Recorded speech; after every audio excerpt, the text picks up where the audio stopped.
Asante sana, nichukue nafasi kwa salama. Mjambo.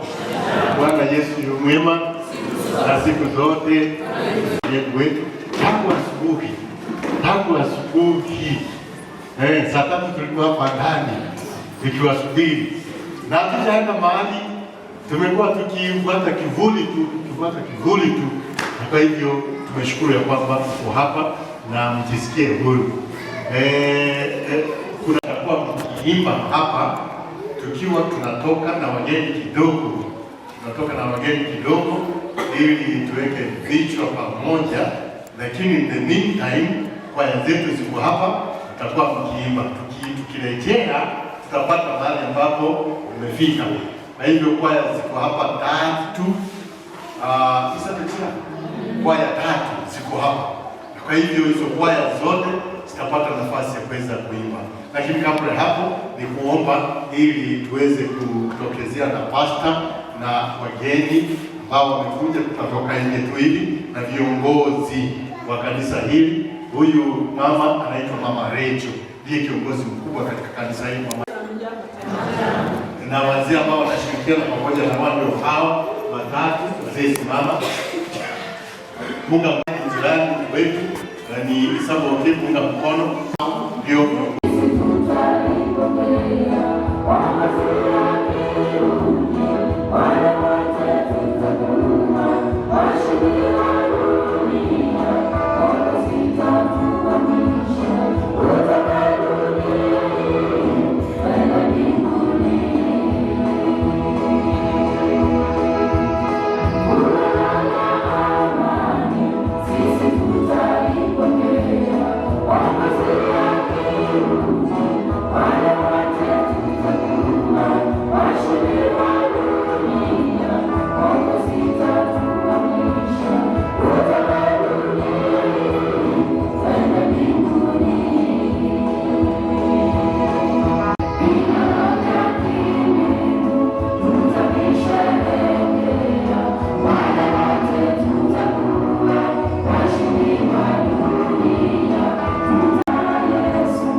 Bwana azidi kuwabariki kabisa.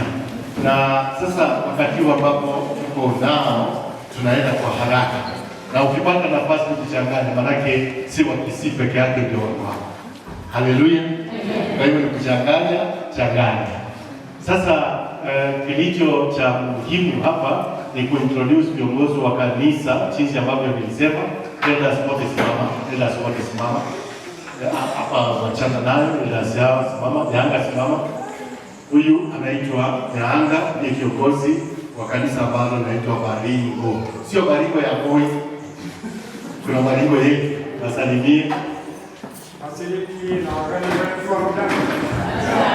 washiriki na wageni wetu, na wasalimia mtambo. Shukrani sana kwa sababu leo ni sikukuu, kwa sababu ndugu yetu ambaye amekaa huko kwa sehemu katika miaka mingi amekuja. Hivyo sana salamu tu. Huyu anaitwa Ibrahim ni enda wa kanisa hili. Salamu kutoka Ngoma, pia na wenyeji. Ningependa kuwasalimia katika jina la Yesu. Hamjambo. Hamjambo tena. Karibu sana katika ibada ya. Asante sana. Naitwa Dasos Peter, ni kiongozi wa kanisa hili. Hi church. Habari ya wageni. Kanisa hili pia. Nami na wasalimu katika jina la Yesu. Hamjambo. Muliena. Na wasalimu wa mjambo. Kwa jina ni Sara Senate. Haya, huyu mtakwi majina. Marafiki wa Joffrey, habari zenu? Mna furaha? Kwa majina naitwa Morris Petwe, nyumbani tu hapa. Joffrey ni mango yangu. Karibuni sana wageni. Asante sana. Jinsi ambavyo nimewaambia, mama naitwa Mama Ray Altambulishe. Majina yangu ni Lecho Kumdumari. Hapa ni nyumbani. Joffrey mtoto wake ni brada yangu. Amelelewa katika kanisa hili. Karibuni sana. Asante sana. Akisema majina yake Isaboke. Majina yake Mjambo yote. Thomas Abere Isaboke. Asante sana. Ni immediate. Asante sana pastor. Wageni na wasalimu wa mjambo. Majina ya pastor amesema ni Fred Ogega. Mimi ndio namsaidia wakati hayuko. Na kanipea chakula namsaidia sana. Asante sana. Wageni wetu ambao mmefika na wenzetu hapa, na wasalimu hamjambo. Mna furaha kweli? Asante. Asante zaji wa wilaya hii. Sasa tunatoa program kwa wageni. Niliwaambia milima haikutani, binadamu fanya nini? Hukutana. Na kwa hivyo nikiwa nimetoka shule namna hii, hapa sikuwa nimemaliza shule, tukaenda kuruseni kwa nikatumwa pale kwanza kazi, nikaanzia kazi pale mji ambao unaitwa Cheptais. Unatoka Chwele, unatoka Ngoma, unaenda Chwele, kutoka Chwele unaenda Cheptais town. Nikifika pale tukakutana na huyu jamaa. Huyu jamaa ni mtu mzuri. Huyu ni mchungaji. Huyu mchungaji anaitwa Wiki. Mchungaji hizi ambayo iko nyekundu. Hizi nyekundu. Ukanipatia hizi nyekundu. Huyu ni mchungaji wangu na tukafanya korapo pamoja naye, nikamuita hapa Gesusu. Nikiwa hapa Gesusu wakati akafanya kazi Gesusu, na tunafanya kazi naye pastor wangu. I'm humble, sida kwa na sasa program haiko kwa. Asante sana.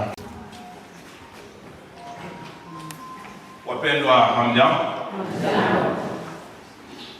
Una furaha kweli? Haya, tuna furaha. Asante sana. Kabla sija introduce wale ambao wamekuja, niruhusu pastor ni sema ya kwamba kwaya atatoni tu waende sasa wamlete mkeni polepole, wamlete hapa naye. Msisikia kidogo, mkienda huko msisalimiane na yeye, maana nimeweka hapa. Hawa walikataa kuvaa uniform kwa sababu wametisha. Najua muda mrefu pale kabla na kuruhusa wakiwa kwa uniform. Sasa watu badala ya kutukaribisha wanakataa. That's why tunakuja katika graduation hii tunavaa vizuri kama raia pia, ili watu waweze kutukaribisha. Bure watatoroka. Kwa hivyo watakuwa karibu na nyinyi, tuwalete mgeni huyu akuja hapa. Sasa tunapoenda kipindi ambacho kinakuja atakuwa anasikia. Maua Florence utaweka baadaye, kuna kipindi chake tutasalimiana, kuna vipindi vya kusalimiana, ya kucheka, ya kupiga vigelegele. Sawa sawa? Haya, sasa ninaomba ya kwamba imuka.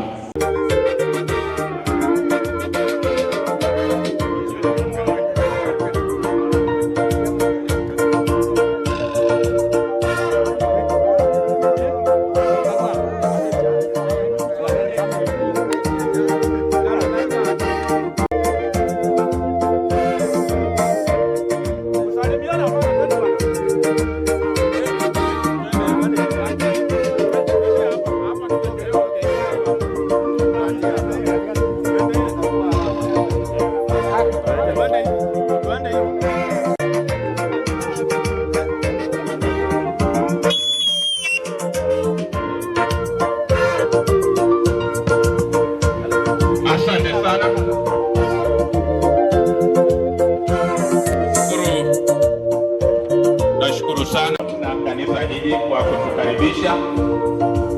Saa itafika na ndivyo maana tutaweza kufanya mengi.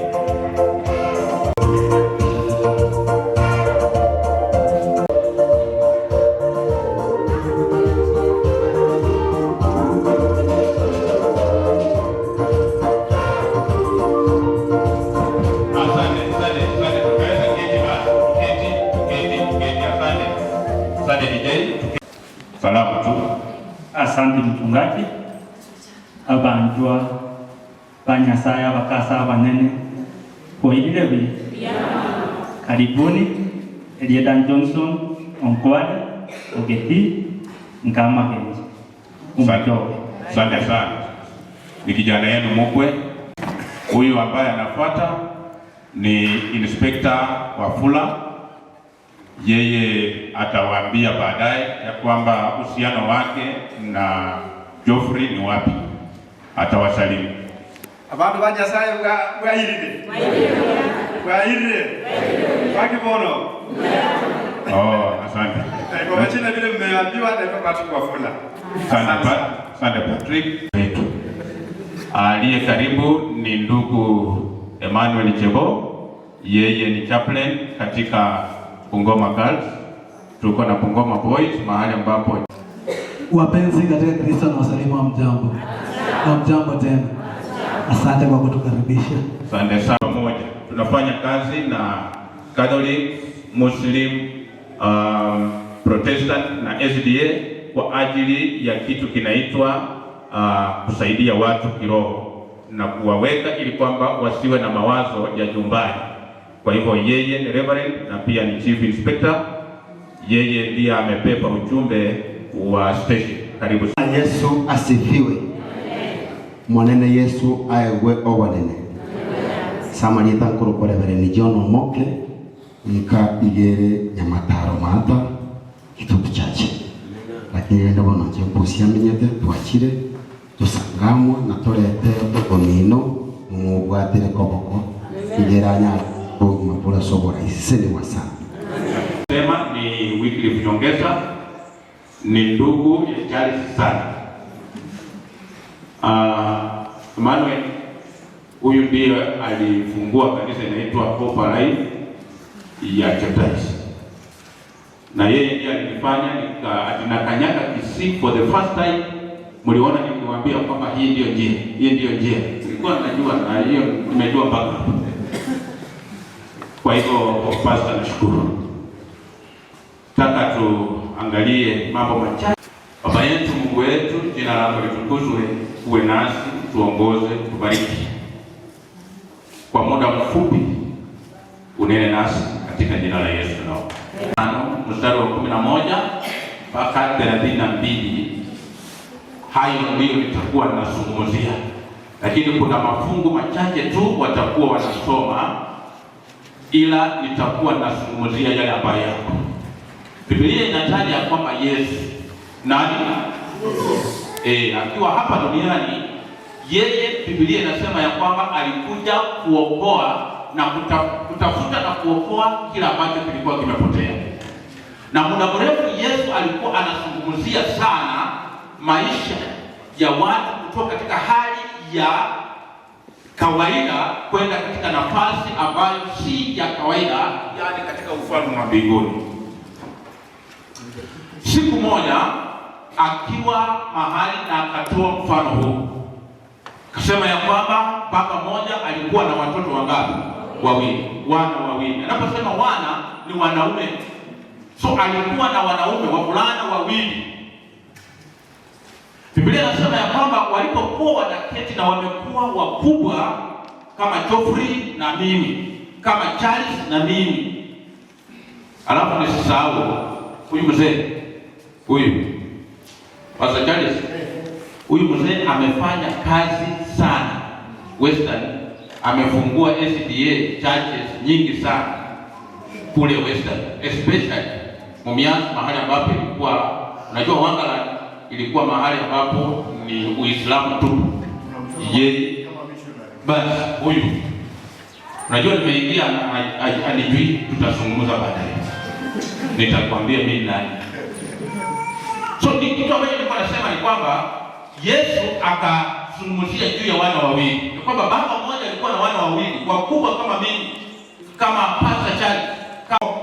Sasa walipokuwa wamefika wakubwa namna hii, mmoja kati yao, Biblia inasema ya kwamba mdogo, lakini kuna baadhi nyingine inasema mkubwa.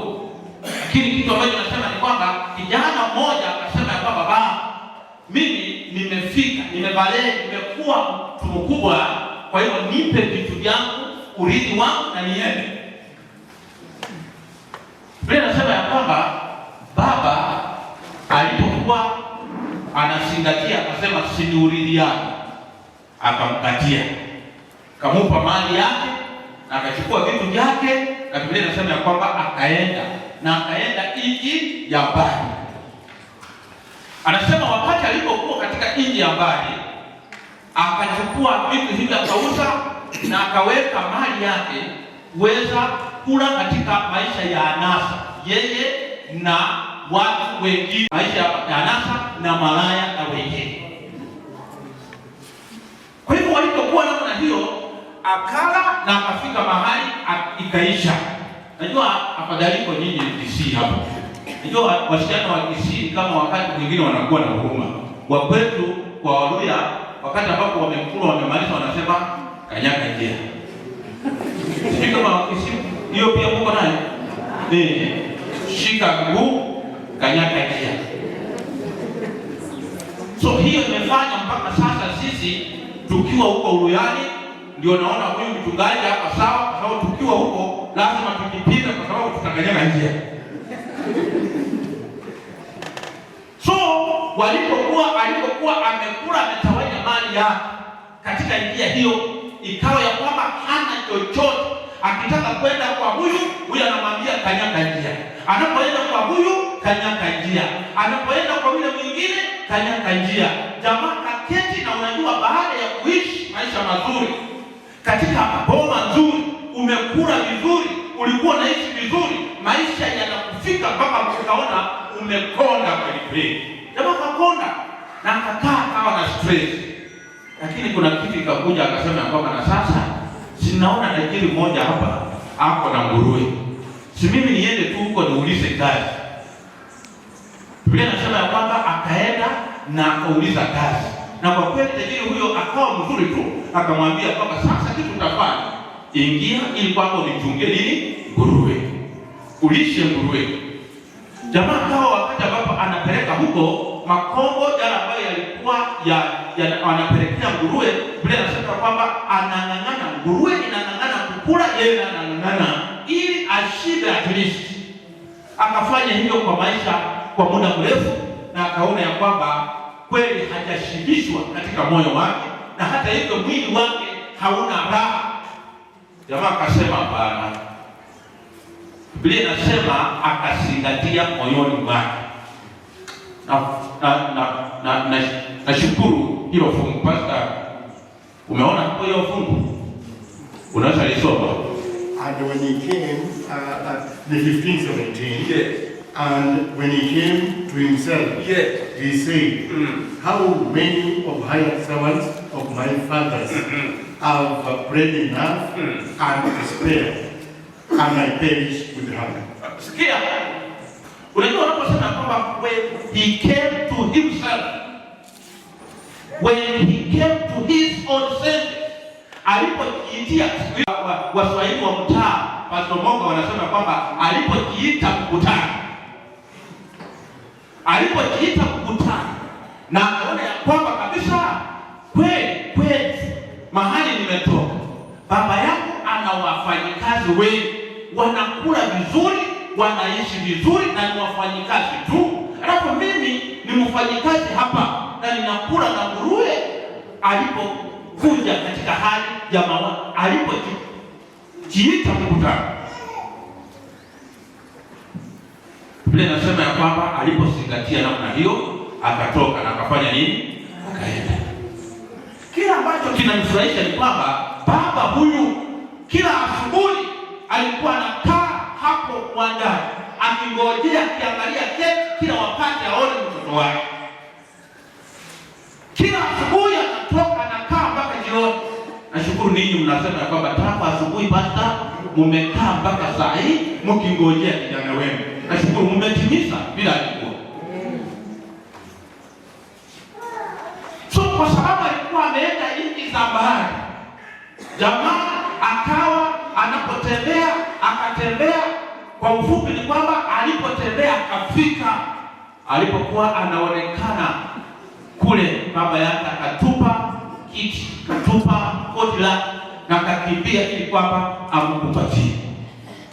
Akamkumbatia kijana, wakati kabla hajakumbatia akapiga makoti, akaambia baba yake kwamba baba, mimi sistahili kuwa mtoto wako. Lakini baba akasema ya kwamba sikia, amuka, wewe ni mtoto wako, mtoto wako ambao umezaa. Hata kama anasema sistahili kuitwa mtoto wako, damu hiyo ni ya nani? Yako. Alipokuwa anazungumza hivyo, baba akasema ya kwamba mtoe hili basi, falisha yeye basi nzuri. Akasema hii haitoshi, akasema ya kwamba tafuta ile ndama ama ng'ombe nono, mchinje, iteni watu tuwe na karamu, kwa maana huyu alikuwa amekufa na sasa amefanya nini? Amefufuka, amepotea na amerudi. Bwana asifiwe. Ndugu ya aliyepotea amerudi. Biblia inasema ya kwamba akakashirika sana, kwa sababu baba yake hajawahi kufanyia sherehe kama hii. Mbona anafanyia mkaidi huyu? Lakini baba yake akasema, sikia kijana, hii mali yote ingurudi ndugu yako, ni yako. Kila ambacho mimi sikukuwa nayo na pia wewe haukukuwa nayo, ni kwamba ndugu yako hakukuwa nayo, imekuwa. Ndugu zangu, nataka nimalize nikisema hivi.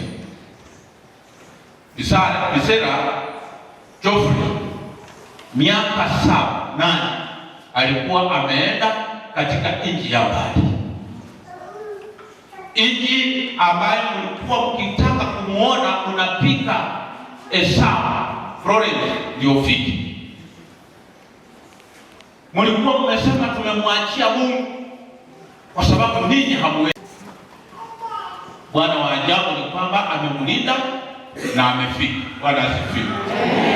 Wakati ambapo amefika, na shukuru wa Kisii. Ungekuwa unajua, ungekuwa Waluya, wangekuwa mjomba na nani wameweka dawa hapa ati wamuoeshe kwanza ingine. Mimi nauliza, hiyo dawa kama ingekuwepo, si angetoka mapema? Bwana amemlinda. Na Bwana kwa sababu amemlinda namna hii, waachana kuweka vitu vingine. Yeye Mungu amemlinda na amekuja akiwa na Mungu. Jambo la pili ni kwamba wakati ambapo hapa mnapomkaribisha namna hii, Biblia inasema ya kwamba na hata sisi wenyewe katika hali ya Bungoma tulimfurahia, tukasema ya kwamba tutatembea pamoja naye kwa maana anamjua Mungu. Let me tell you pastor, huyu najua ya kwamba atakapokuja hapa na kufanya kazi, kuna speed ya kufanya kazi kama jela. Mumpeleke pole pole, mumzoee, kwa sababu mtaanza kupiga yeye vita ya kusema kwamba unafikiria hapa si jela, hapa si jela. Enda naye pole pole, kwa maana amezoea. Mkimpeleka pole pole ili kwamba azoee upole pole wa hapa jela. Sisi anyway, nimetumia neno mbaya. Kwetu hatuna jela, tuna shule. Ninawaambia katika Bungoma Boys, chaplain wake mkuu ni mimi. Kuna principal yuko kule na wengine hao watawaambia walimu.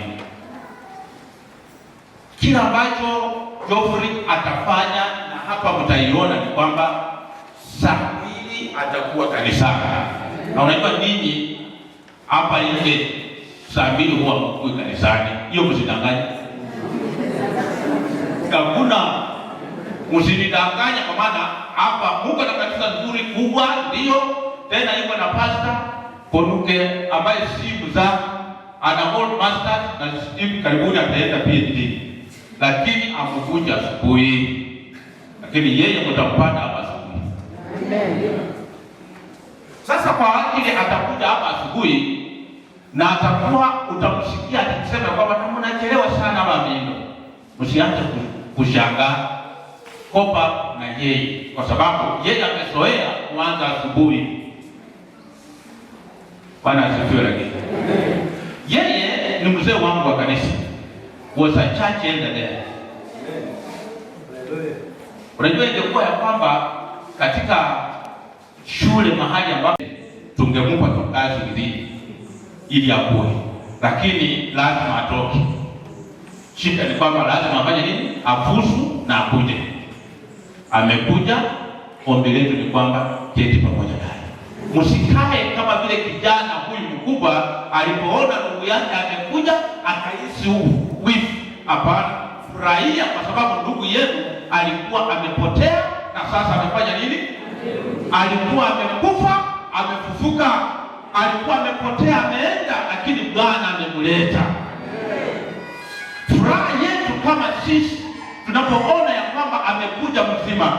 Furaha yetu kama sisi tunapokuja tukiona ya kwamba mmejitokeza wengi sana kumkaribisha. Furaha yetu tunaona ya kwamba kumbe yeye alikuwa anaishi na watu vizuri, kwa maana tumeshuhudia. That is our joy. My plea to you kama ndugu zangu ni kwamba mumulee. Yeye ana udhaifu kama mwanadamu. Hakuna haja ya kumkumbusha ya kwamba unajua hii ndiyo ilifanya ukawa hivi. Ana udhaifu wake. Anaweza kuwa na kitu kama hasira kidogo kidogo, pastor, kwa maana ya mwanadamu.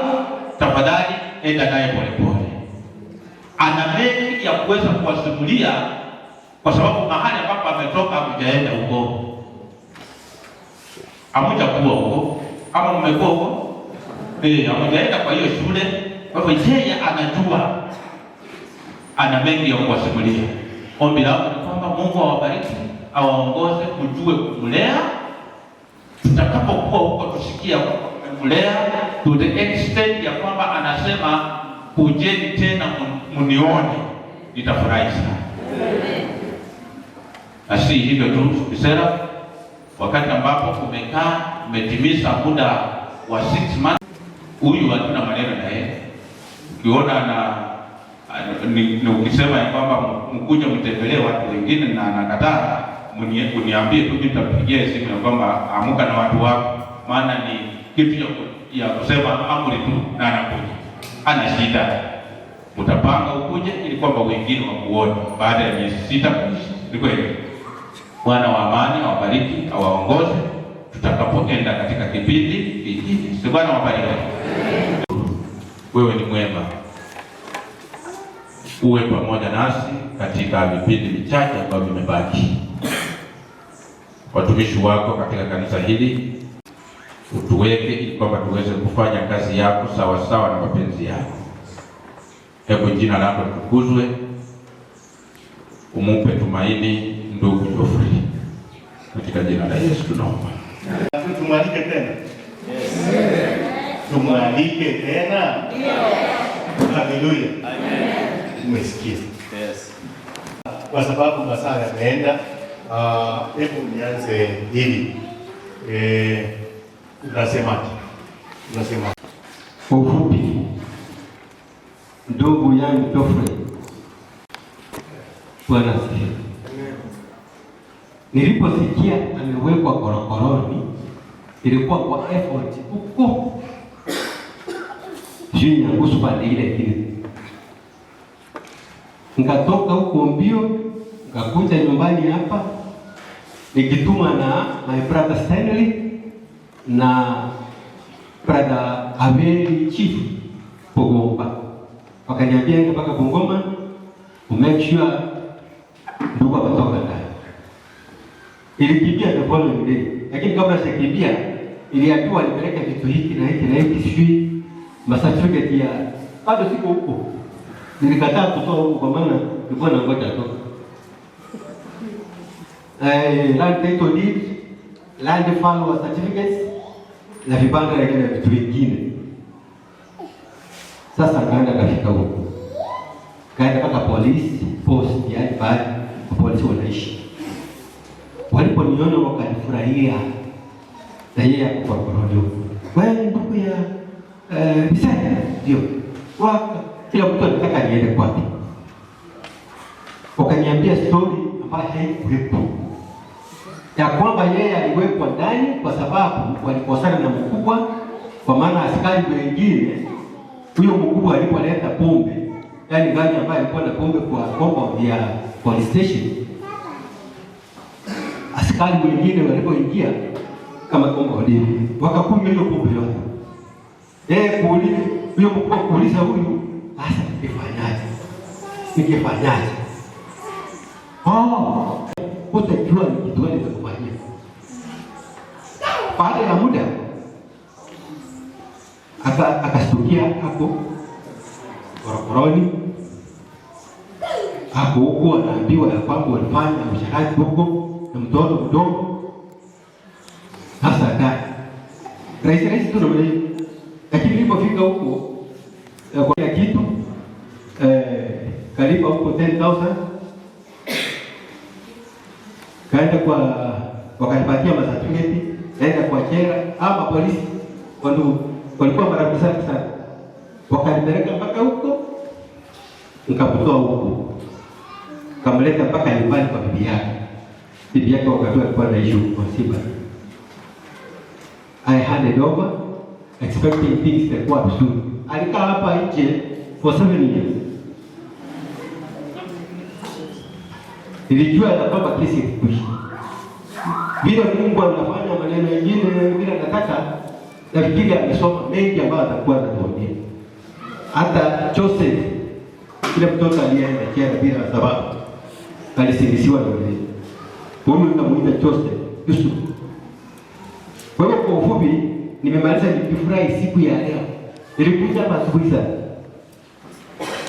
nikifurahia ya kwamba ninaona moyo my brother. Bwana Yesu asifiwe sana.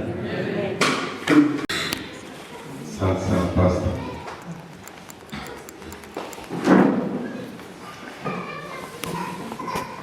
msisahau kiona kutama ndugu yako amemaliza. Kwa hivyo nataka kusema ndugu yetu, karibu, jisikie kibali, tuko na wewe kuanzia leo hadi tamati, si ndio? Na pili, nawapa hongera maafisa wetu ya kwamba mkaona ya kwamba msindikize mpaka nyumbani, mpeane kanisa na kanisa ambao alikuwa hudumu wakati alikuwa jana. Kwa hivyo tunasema asante sana Mungu ako na mambo yake na mambo yake yeye ndio anamaliza.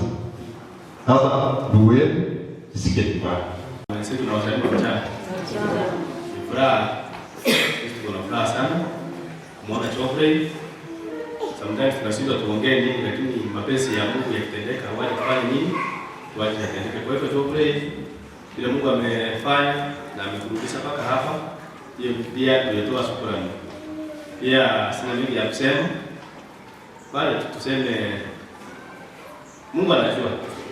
Kwa nafasi hii mimi naweza kupokea kidogo katika safari hii ya ndugu yetu Geoffrey. Mkiona hata tukitoa machozi kidogo kwa sababu ya furaha. Ndugu yetu tumekuwa na yeye hapa vizuri.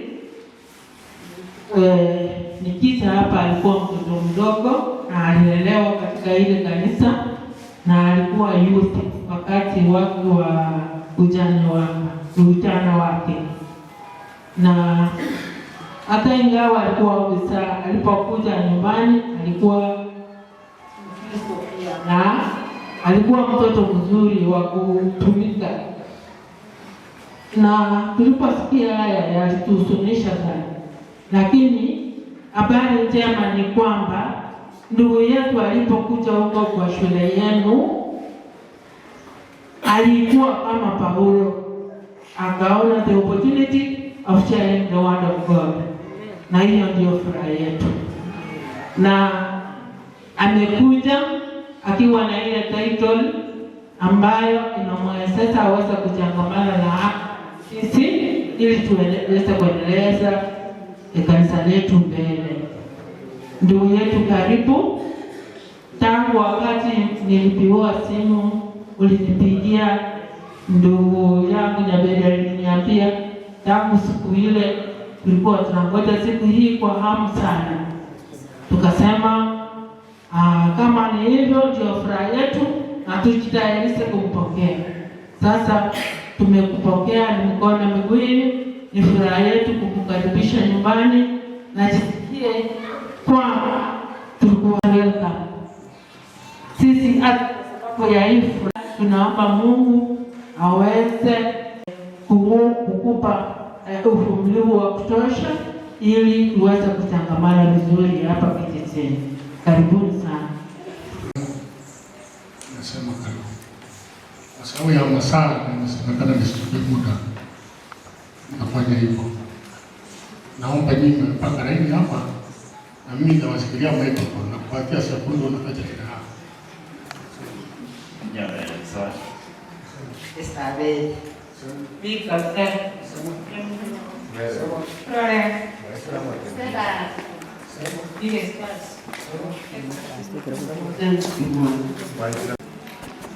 na hivyo hapa simini soko mwenye familia yake inaendelea. Ongera ni hapa mbele kwa kanisa la Biosi. Na committee. Hapa hii ni posta ya Aba ile ndio msani soko cha kabisa. Karibika. Lakini mwaka ndio sana ikiagera eka mesa na community ndio kwa sana na ndio mpangilio hiyo. For the first time so I come along with my brother, we thank you very much. We are proud of you. We are happy that you have been with our brother for 10 years now, and you have brought him back very in good health. We thank God and are proud of you for that. When you go back, you are staff and the friends of my brother. You will tell them what you have seen. And for the dance I think you are going to do, you will say, well received because you see the crowd is evident. Thank you very much. Wakati mnaenda, tunawaombea Mungu awafikishe salama, na nafikiria Mungu akitujalia tutazidi kuonana. Kuna wageni hapa wengi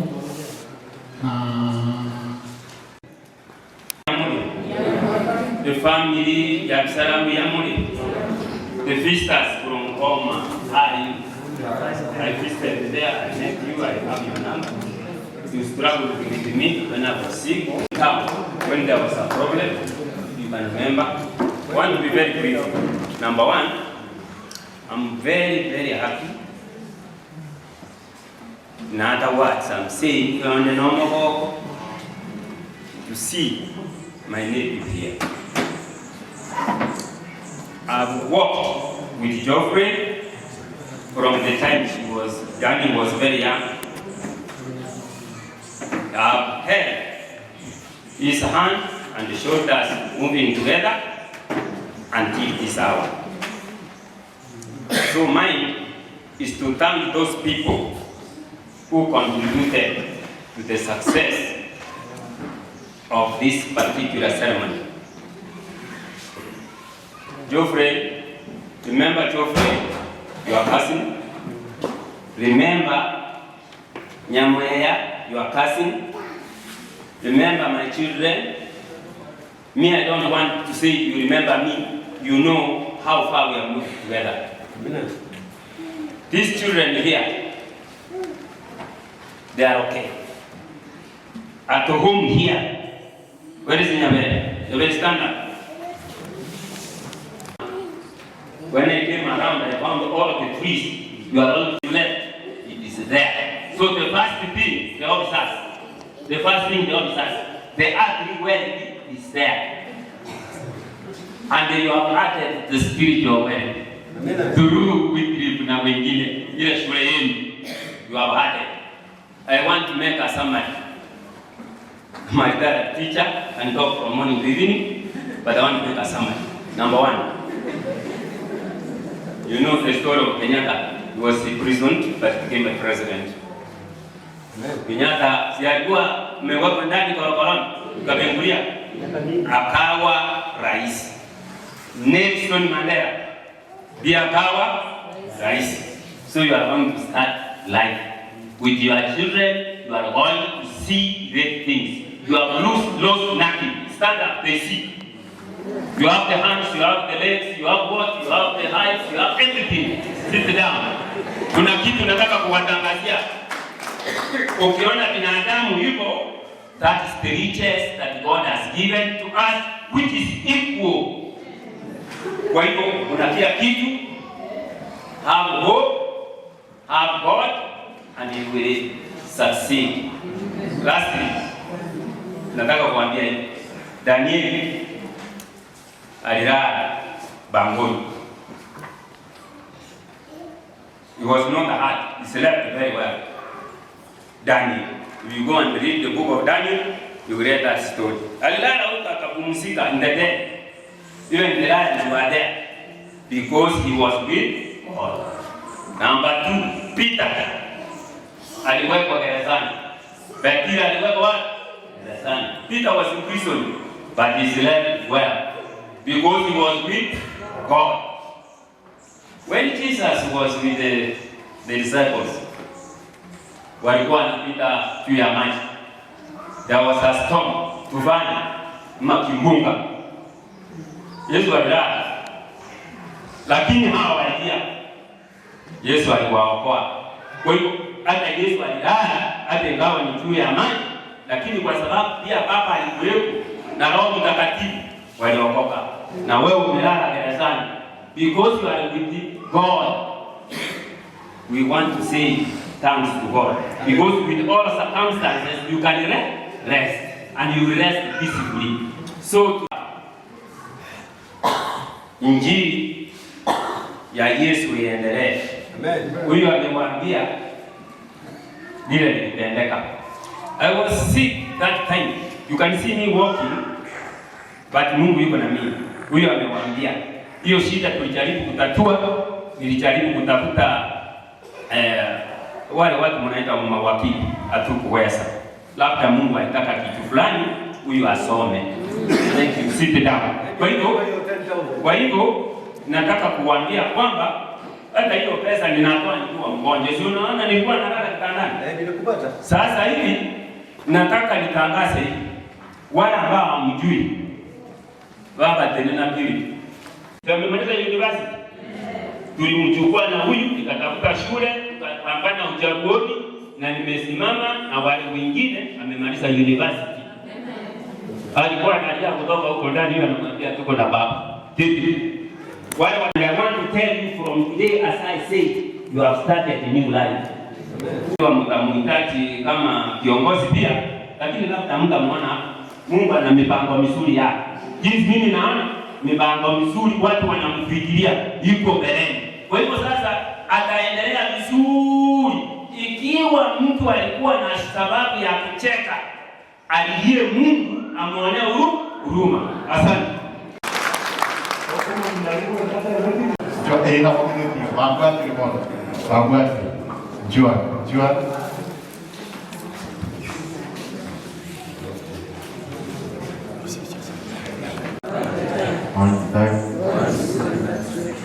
My name is Daniel Mutu. Joy to the world, the Lord is.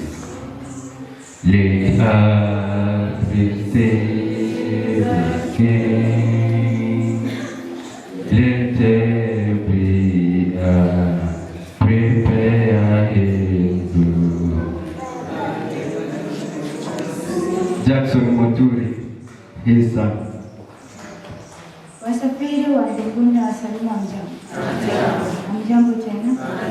Kwa majina ni Beauty Gwari, msichana mkubwa Geoffrey Msera. Asante.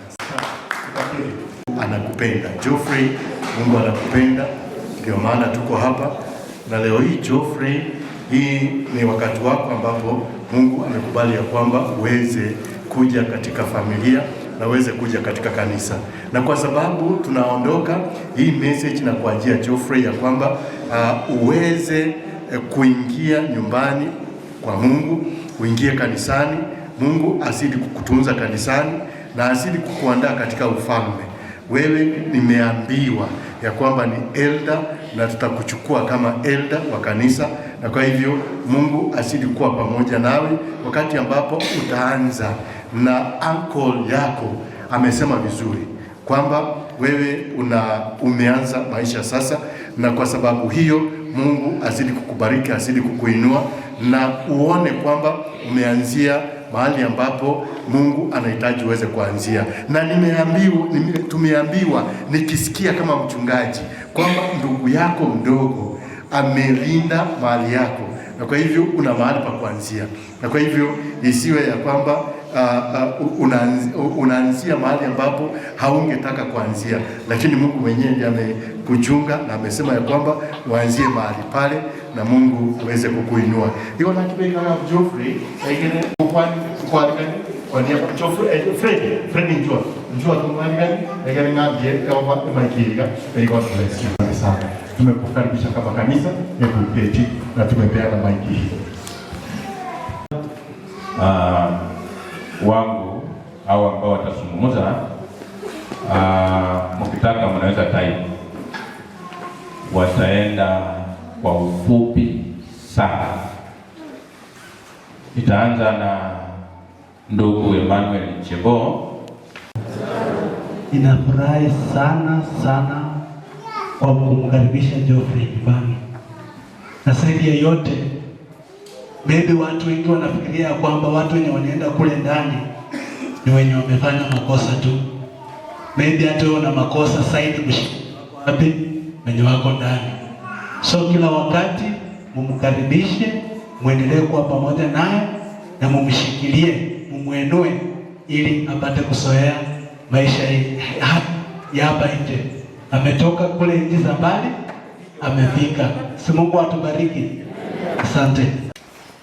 Hamjaponi tena. Vile mmeambiwa, mimi ndio mwalimu ambao nilikuwa nakaa na Bisera. Muda mwingi sana mimi ndiye nimekaa na Bisera. Na Bisera ni mtu mzuri sana. Vile tumekaa na yeye, wakati alikuja, alikuwa na mawazo ambao haikuwa na alikuwa na wasiwasi sana, lakini nikakaa naye nikasema, tafadhali kubali hali vile iko. Na watu wa Mungu, acha nimwambie kitu kimoja. Kuna watu wanaambianga, wanawekanga watu ndani ya jela bila makosa. Watu wengi tunaonekana nao hawana makosa, lakini kuna wale kweli wale walifanya. Kuna wale walifanya. Kwa hivyo sisi vile huwa tunakaa vile tunakaa nao, kwa tunawasoma na tuwa vile tunakaa nao. Bisera wakati alikuja kuna ufundi huko ndani ambao watu tunafanya kazi. Tunafundisha carpentry, tunafundisha upande wa kuchoma nini inaitwa welding. Kuna tailoring, upande wa kushona. Ndio akili yake ifanye nini? Tulie. Kweli vile tulikana na Bisera, tumemfundisha akajua na akafanya mtihani na akapata na certificate ya upande wa ushonaji. Kwa hivyo watu ambao mko nje, tafadhali, sisi vile tumekana na watu ambao tumekana nao pale, huwa tunawahurumia. Mjifunze, msiwekelee watu makosa na hajafanya makosa. Kuna itisamani 10 commandment ambayo nasema usimsujudie jirani yako na ule alifanya Bisera akakaa ndani. Hakujua Bisera ako na familia yake. Familia yake iliutika. Watu wa kanisa mliutika. Papa yake na wazazi wake na mandugu zake wote na marafiki waliutika. Kwa sababu ya mtu ya kuwekelea mtoto mwenyewe maneno ya uongo. Yaani mtu anateseka tu kwa sababu ya mambo ya uongo. Sio mzuri. Kwa hivyo ni haya machache tu. Kama tungekuwa na nafasi, tungekuwa saiti kupita hapo. Bisera wakati tulikuwa tunakaa naye tukaona mzuri. Hata wakati watoto yake wakati walikuja wakamuona, tulikuwa tumempromote. Hakuwa anakaa kama wafungwa hao wengine. Hata ile nguo ambayo alikuwa anavaa ilikuwa tofauti. Tulikuwa tumepatia ukubwa ambao sisi tunamuita trustee.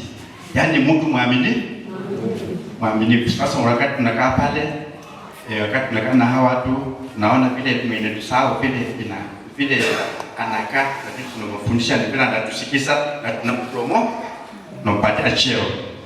Hata kulala pamoja na vyakula ambao alikuwa anakula iko tofauti na hao wengi. Kwa hivyo ni hayo machache, tusimbarikiwe. Kienda safari. Asante. Kwa kwani mwingine mimi. Ili tangu kwale. Ade wakama nje. Umacho. Antuanya vyote. Nyayo maybe ukadise sababu. Lakini leo to umejise ndio yake. Ndio yaito Bisera. Iyene magia nene bakani muri yawe kwese ina lera banya byose mbago na raja asekanise. Nige tekemo no kumkaribisha ndugu yaito Bisera. Ese ndio mmoja kumkaribisha no moyo mwanangu. Kwa sababu ito ngojina amaeni. Ndio no boda bobu. Kende tige takati me na ndio nyaka bitina na kumobeke na maana takole tiki atabuye. I can say for sure ya kwamba kama iko jamaa ambaye mimi nimeadimaya kukaa na yeye, kuishi na yeye, hata mimi licha ya kwamba mimi ni mwalimu wake ama mchungaji wake, hata najaribu sana hata kukaa kila ambavyo anakaa, it is this man. Hata mimi anafanya nini, ananipea challenge. Janga wote hapa kwenye njugo cha hapo joli bali yake. Arabu ndewe kura yana ningo ndai ngomo wangu. Ikiaga na kale daki na isaini. It is not a joke. Sasa na wote hapa sai na basi nini. Kwa Mungu Bwana wewe mkorongi. Sababu kwa nini godinga. Nduke roto oso. Kasage ndeko basisi. Abo mole. Na kwa mono Momenyamu mumu karibishe na baadaye kama gani. Sometimes kama tutakutana Bungoma ama where God is possible, nikienda nyumbani once in a while maybe nitapita hapa hata kumsalimia, nimtulie hali. Na one time kama atanikaribisha, kama atakuwa hapa maybe nitakuja one Saturday kuambia ama kuona jinsi ambavyo anafanya namna gani anaendelea. Lakini katika yote na watakia mema. Mungu na awabariki. Kwa maneno mazuri namna hiyo. Vile niliwaambia, anayekuja ni Chief Inspector ambaye ataongea kwa ni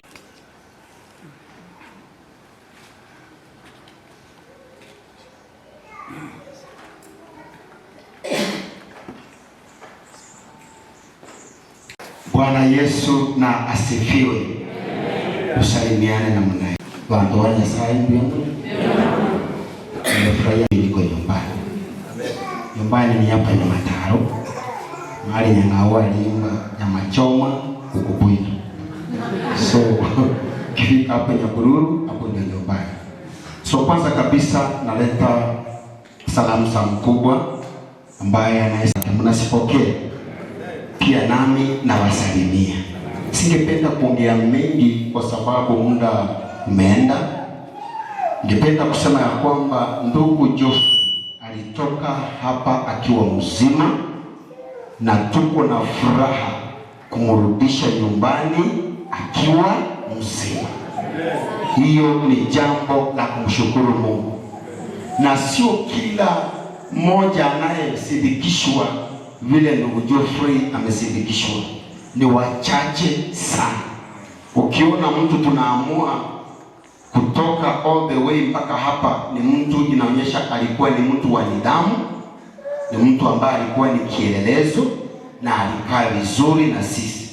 Na kwa hivyo mtu anapomaliza muda wa miaka 10 ni miaka mingi, ni vyema tunamsindikisha ili apate kupokelewa vizuri katika jamii na society as a whole. Vile tumekaa vizuri naye kwa hiyo muda wa miaka 10, hatujamtia alama, na pia ako na smile, ako na furaha, atawaeleza. Tungependa vile tunamwandoa kwenu leo, mukae na yeye vizuri, mumpe amani, mumsupport mahali mtaweza, na Mungu ataweza kuwabariki. Kuna kitu kinaitwa stigmatization. Mtu anaweza kukwambia neno linashinda amekupiga viboko 100. Hii ndio sababu kitu kifanyika fulani amerudi sasa, ndio sababu mambo yanaenda hivyo. Hapana, tuache mambo ya unyanyapaa. Badala yake ukimkuta msalimie, mtie moyo, mjulie hali na muombe. Hilo ndilo jambo muhimu. Kwa hivyo mkipisi katika anapokuja kanisani, mchungaji shikilia yeye, na imani ya kwamba atakaa naye vizuri. Ila tu kule kwetu tunaendana na masaa. Kwa hivyo chakula pale ilikuwa inakuja by saa 9 amekula 7. Ni kweli ama ni uongo? Saa 9 amekula 7. Kwa hivyo msimuweke mpaka saa 3 usiku na ngoja vile mmezoea, mtakuwa mnamuumiza.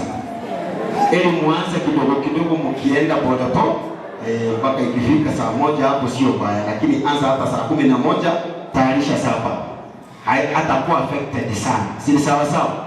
Lunch si saa 5 na kwa msako lunch na haichelewi mapema.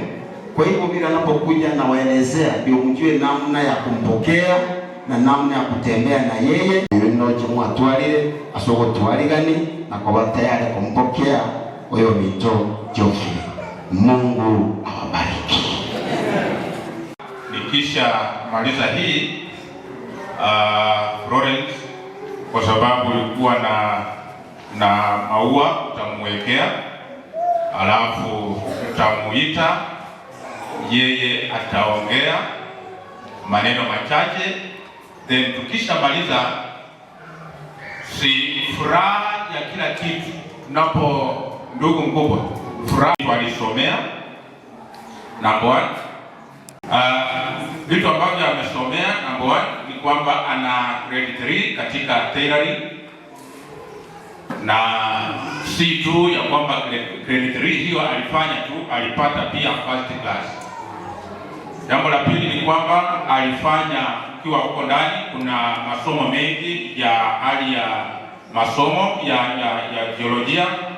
Ana diploma katika Lamb and Lighting correspondence course ambayo alifanya na akapata diploma. Pia katika ile ambayo inaitwa Emmaus Bible School alifanya pia kitengo cha diploma. Vile vile alifanya certificate katika kitu inaitwa Resource Oriented Development Initiative ama inaitwa RODI. Yeye pia alifanya hiyo, ako na certificate hiyo. Na vile vile kuna kitu ambacho hatukufanya Pastor Pole, lakini tutafanya baadaye. Anapokuwa kanisani muda mrefu akikuja, tunakuja na barua ya kuonyesha kwamba alisala akiwa mwaminifu. Lakini unajua ya kwamba huwa sikudanganyi na nimekuwa mwaminifu kwako. Sasa mchungaji, mimi nikisema unasikia nitaleta barua, yes, but pokea ya kwamba alikuwa mwaminifu na akasafu kama enda. Wakati huu napenda kwamba Bwana aongee, lakini kabla hajaongea dada yake alitaka kumwekea ua. Tafadhali uje kumwekea. Na yeyote ambaye anataka kumwekea pia ua unaweza kumwekea. Hii ndio wakati. Baadaye mtakuja kumupa chochote ambacho tunasomba twapiga matafari kama nchi ya Misri, kilio chetu chasikika kote duniani. Ni lini utakuja kutuchukua mbinguni, o Baba? Kariani mchuye kuimba mchambo, watumishi wa Mungu wa mchambo. Ingelikuwa pastors, nashukuru sana. Nashukuru Martha Muraeli, walikuwa mwalimu wangu tangu totoni, na nimeona wewe ni mchungaji. Asante kwa kuchunga kwa kondoo za Mungu. Asante pastor, asante nyote, asante kanisa kwa sababu ya siku ya leo. Nimefurahia sana mahali nilikuwa. Hata kama mnaniona hivi ni mahali ambapo yani sijui kama mlikuwa mnaona mtu ambaye amekufa amekaa kwa kaburi tu hapo kando karibu na chimbwa, na hata kamba zimekuja ateremshwe ndani lakini yaamuke. Sio mahali mzuri, lakini ninashukuru Mungu sana. Ninamshukuru Mungu, nawaambia ukweli. Siku ile nililia siku kama wiki moja, lakini ndugu yangu Nyabuta alifika tu kuongea na yeye. Mimi nililia kulia na Nyabuta akilia, mpaka hata sikujua wakati alifanya nini, sikujua wakati Nyabuta alirudi. Lakini ninakumbuka ya kwamba alikuwa ananiambia siku nikienda kuangalia watu ninafikiria ni maiti tunalala nao, ninajiuma mkono kidogo nisikie kama, lakini najiuliza sijui wale watu walikuwa wanakufa vile wanakaa na vile wanasikia. Nifariki nilikuwa nafika usiku ninajiuma kidogo nisikie kama nakuwa tu, lakini sijui hata kama wale walikuwa wanakufa wanafanya nini, wanasikia uchungu. Ijapokuwa nilikuja kugundua ya kwamba umtegemee Mungu peke yake. Umtegemee Mungu peke yake. Tangu niende kanisani, hata hawa wachungaji wakikuta wanakuta nimepagia kanisa, nimefanya kila kitu, sijui kama hapa nitafanya. Na nikuambia kwamba inifaki mtaweza fikiri mtangulie mbinguni kabla watu ya magereza wataenda mbinguni, mtaweza kuta wamewatangulia. Kulia usiku na mchana, yaani ni kulia uwezi ukarara, ni kulia usiku na mchana. Kuna kunguni zile ambao sijui hawa walikuwa wanafuga huko, hata ukiua asikufi. Kuna chawa pande ile ni vile asikuniuma sana wali promote kidogo mpaka nikapatiwa kitanda kingine ya kwamba mimi nilikuwa nashughulikia saa zingine kitanda yangu lakini kule watu na kama Mungu kabla sijakaa hapa hata siku mbili, sijui kama itaendelea hapa. Ile nchi tulikuwa ni mbaya. Usijaribu vile pastor aliwaambia tumwende huko. Usijaribu. Na ni wengi wamefungwa bure bila makosa. Sana sana hata hao wazazi wamekuwa wakongwe kama anko yangu. Ni rahisi watoto yake kumwekea kesi wamchukue ndani kwa sababu ya samba, ndio wapate namna ya kufanya nini? Ya kuchukua hiyo samba. Watu wanalia. In fact mpaka watu wanaenda kuangalia hata huyu kwa sababu nimesoma kila kitu, nimejua vile hii dunia iko, nimejua vile ile dunia nilitoka hivi. Kwa hivyo ile mtoto yangu bado hajagraduate afanye nini? Ambayo nitaweza kuangalia hivi nione kweli hata mawazo yako vile, kwa sababu ya kuuma na kunguni kuwekwa mahali ambaye huenda ungetarajia kufanya nini? Kuingia huko. Na tangu utotoni mwangu sikuwa na waza kama nitaenda. Mimi nilikuwa nafikiria ya kwamba si wazazi mlikuwa mnasema ya kwamba asiyefunzwa na mzazi. Mimi nilikuwa nafikiria mimi ndio ulimwengu. Mimi ndio nilikuwa nakamata watu na nikiweka kwa probox, nikichukua koti, nami siku moja nikapatikana niko sana. Lakini muamini Mungu ya kwamba ni Mungu. Na kama niko gerezani, na kama nilikuwa nafikiria mimi ndio nafunza watoto, lakini niko gerezani, lakini mmefunza watoto kama wamefanya nini? Wamegraduate. Si Mungu alikuwa na mimi? Si Mungu alikuwa na mimi? Niko mbali na watoto walikuja akina Bili pia akina Dani, tunalia mpaka wanarudi. Ninakuja kufikiria nyuma ya kwamba ningewaambia kitu fulani. Nimekubali kwa sababu nimeonywa hapa na pastor wangu. Ile sio Kenya, na haitaitwa Kenya tuko siku nyingine. Kwanza niende nimalize kwa dakika mbili tafadhali. Dakika mbili tutaongea mengine.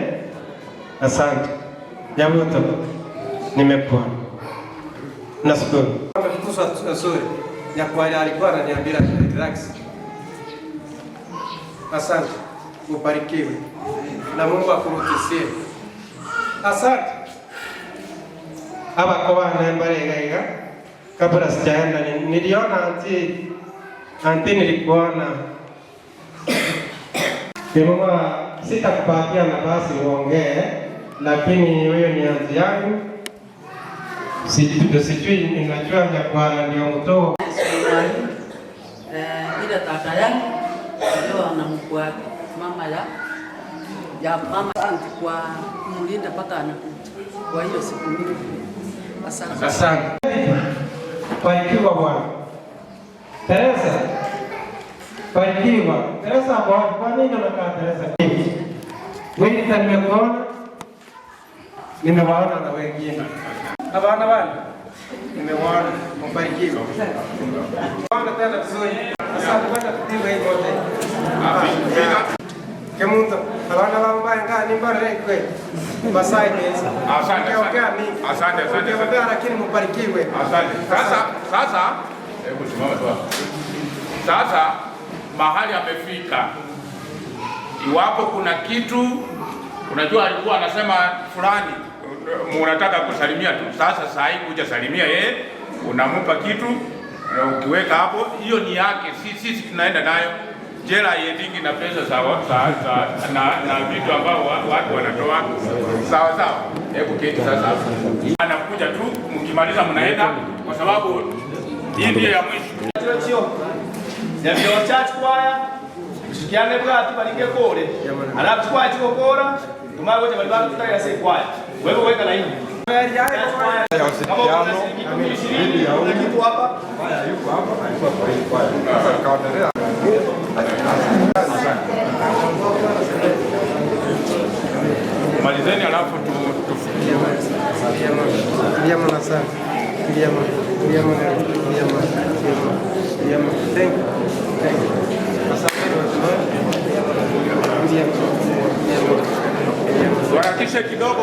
tunataka kuhandover kwenu awe wenu sasa. Unajua mpaka saa hii yeye si wenu. Mpaka saa hii yeye si wenu. Mpaka mkubwa atakapo declare ya kwamba amehandover maneno. Abantu tubekera ini, kurule abandi kole batanga ngo tubekera ini. Abasani abayi bekera ini. Wekera ini.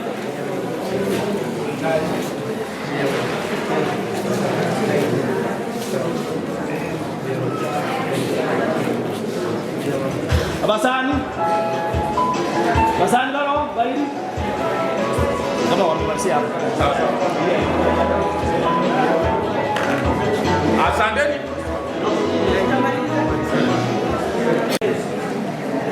Haya, kidogo tu sasa msikie hii.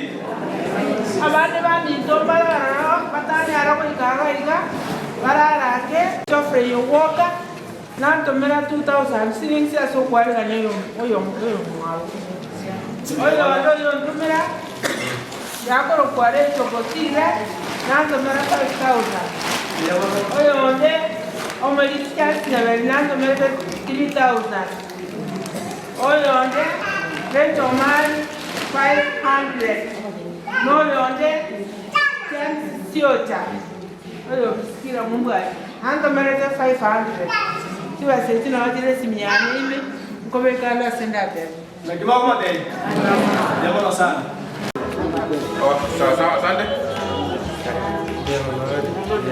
asante gati asante karibu asante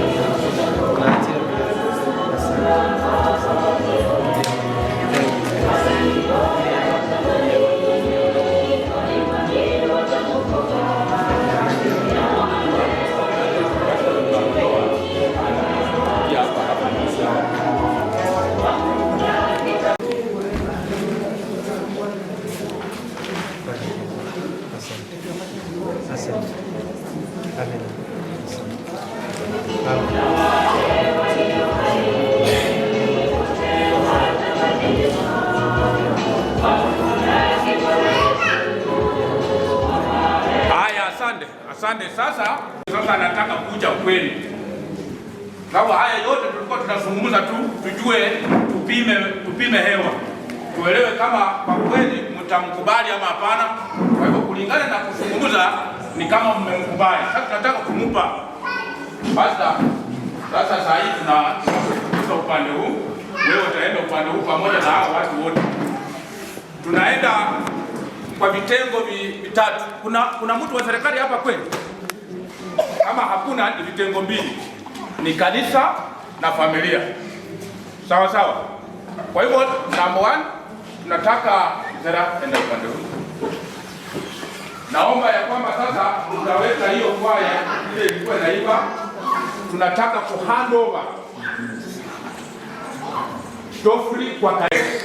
Sawa.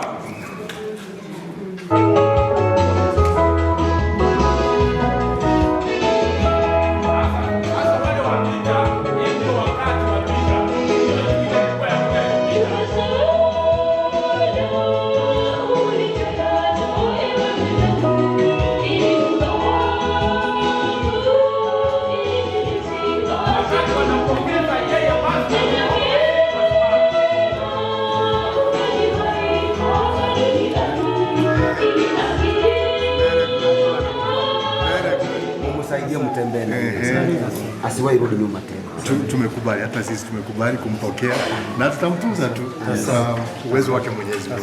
Ndugu Tom, karibu kwetu sasa. Asante. Sasa baada hajaenda aende huko. Hiyo sasa leo ni kanisa tu msimama. Familia sasa ikuje. Sasa pasta nyinyi mnaweza familia sasa ikuje. Familia ya Bisera yote na wajomba na nani? Familia yote. Wajomba nani yote. Tunasema tu vitengo mbili.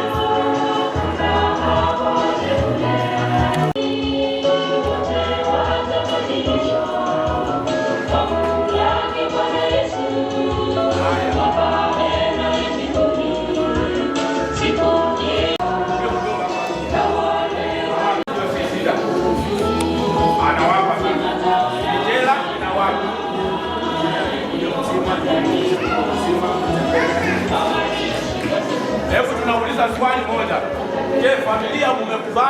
Geoffrey Bisera kuwa wenu sasa.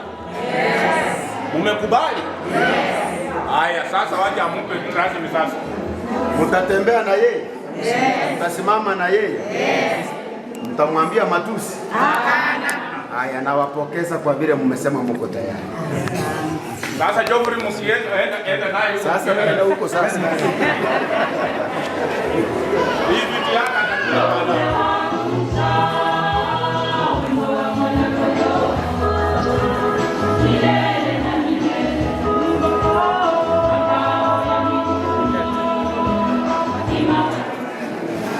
Asante Pastor. Wazee wa kanisa, viongozi, kwa niaba ya Bungoma Prison tunasema asanteni sana. Number 1 kwa ajili ya kutupokea. Number 2 kwa sababu ya kuweza kumpokea aliye wenu na kumkaribisha pale. Kiroho mnampokea namna gani hapa katika kijiji? Unajua muda mrefu tunapeleka mtu, unapofika huko wanazungumza vile wamezungumza kwa furaha, later on utaona ya kwamba unasikia ati sijui walimfanyaje. Lakini nashukuru hapa ya kwamba mmezungumza na mmempokea kanisani, kwa hivyo ujanja hii hakuna. Si Bwana wabariki. Lakini nataka ni handover kwa pastor ili tumalize, kwa maana tunataka tukimbie turudi Bungoma. Yote tuweze kumruhusu Elder Fred aweze kutoa vote of thanks kwa niaba yetu sisi wote. Ndio niongee jambo moja, tuombe tuondoke. Asante sana tena. Niwatukusie shukrani sana wakubwa wetu kwa sababu ya kusilisha wenzetu. Kanisa pia nisema asante kwa kupokea, kwa sababu tulitangaza mkuje wote, na mimi nakumbuka nilisimama nikasema mkuje na uniform na mkuje hivyo. Kwa hivyo karibu sana. Pia ndugu yetu karibu sana. Tutakuwa tunashirikiana kwa mambo yote yale ambayo tutakuwa tunashirikiana kwa kijiji ndio tuendelee katika maisha. Kwa hivyo asante, na mrudi salama, lakini ile sisi itapita soon, tutawaalika pia tutawatembelea. Asante sana. Asante sana kabisa kwa sababu ya uvumilivu wenu tangu asubuhi mko hapa, hata mimi nimekuwa hapa tangu asubuhi, na kwa sababu ya hiyo Mungu asidi kuwabariki, asidi kuwainua, na nimeona mfano mzuri akiona vijana wake vile wamemweka katikati. Haki kweli. Yaani unapenda Geoffrey. Sasa hebu ondoka pale tena uingie kwa elders. Maana ondoka uingie kwa elders tena. Enda mweke katikati. Enda mweke katikati, vijana wametosheka kumweka katikati. Yaani mweke katikati hapo. Sasa amekuwa ni elder. Baraka wale wote wangaambia mono. May God bless you. Sasa wageni na pastor simama. Simama. Ni wangapi wanawapa salamu ya kwenda Bungoma? Wangapi? Na mkubwa wao, salamu ya mkubwa wao. Asante sana bwana. Ambacho kiko kwa Bisera ni kingi. Nyabutogose bono, nyabuto.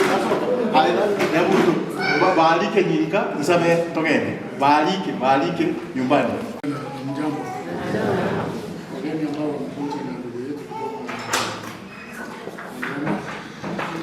na jamii na kanisa, mwarika ni wunka na bono tiato tena soka sana tunakuza kwa mwelio egere komachi koyendanga. Tunakushukuru mfalme kwa ajili ya pendo lako. Asante sana kwa sababu ya ukuu wako. Rehema zako na neema zako ni za milele.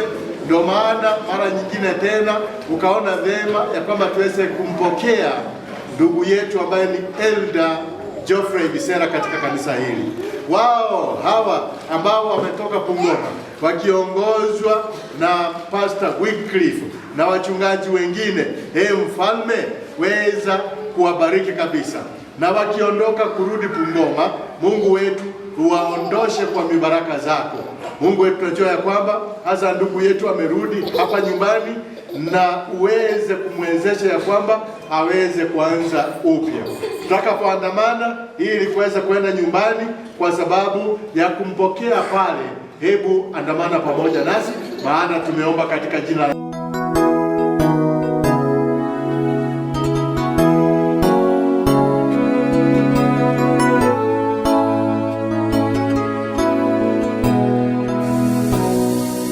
Tito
Ngoja ale siku.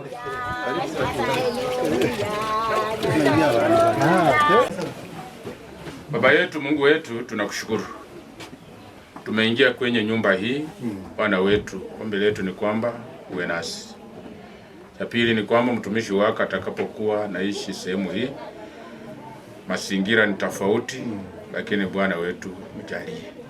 Simama naye, mupe afya, na zaidi ya yote mawazo yawe mema, ili Mungu wetu aweze kutumikia vema. Sifa na utukufu viwe vyako, katika jina la Yesu tunaomba. Amen. Hebu muweze kunikubali niseme hivi. Mpite baadaye wageni. Hebu muweze kunikubali hivi. Wageni wa Bungoma wapite hivi, mulo kwanza, maelezo baadaye.